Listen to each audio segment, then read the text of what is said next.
Gandevi people's cooperative બેંકની ખાસ સાધારણ સભા શુક્રવારે સવારે યોજાઈ હતી.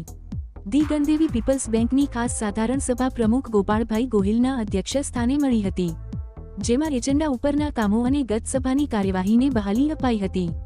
પહેલગામના મૃતકોને મૌન થકી શ્રદ્ધાંજલિ અપાઈ હતી. ધી ગણદેવી પીપલ્સ કોઓપરેટિવ બેંકની ખાસ સાધારણ સભા 250 સભાસદોની હાજરી સાથે શુક્રવારે અનાવિલવાડી હોલમાં મળી હતી, જેમાં રિઝર્વ બેંક ઓફ ઇન્ડિયાની માર્ગદર્શિકા મુજબ સભામાં 50 સુધારાઓને બહાલી અપાઈ હતી, જેમાં નિષ્ક્રિય અને સક્રિય સભાસદોને વર્ગીકૃત કરાયા હતા. કાયદામાં નવી જોગવાઈ અંગે મેનેજર હિમાંશુ વૈદ્યએ વિસ્તૃત માહિતી પ્રદાન કરી હતી. બેંકના પ્રમુખ ગોપાળભાઈ ગોહિલે સુરતના સચિનમાં નવી શાખા અંગે મંજૂરી મળી હોવાની જાણકારી પ્રદાન કરી હતી. આ પ્રસંગે સભાસદોએ પોતાના સલાહ સૂચનો પણ રજૂ કર્યા હતા.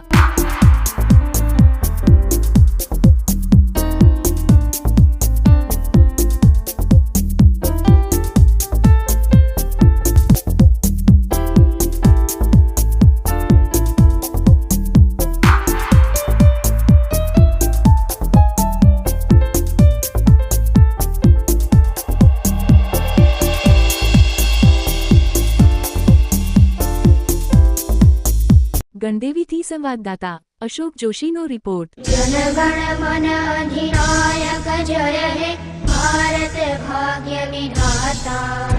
પંજાબ સિંધ ગુજરાત મરાઠા દ્રાવિડ ઉત્કલ બંગ વિંધ્ય હિમાચલ યમુના ગંગા ઉજ્જવળ જલધિ તરંગ.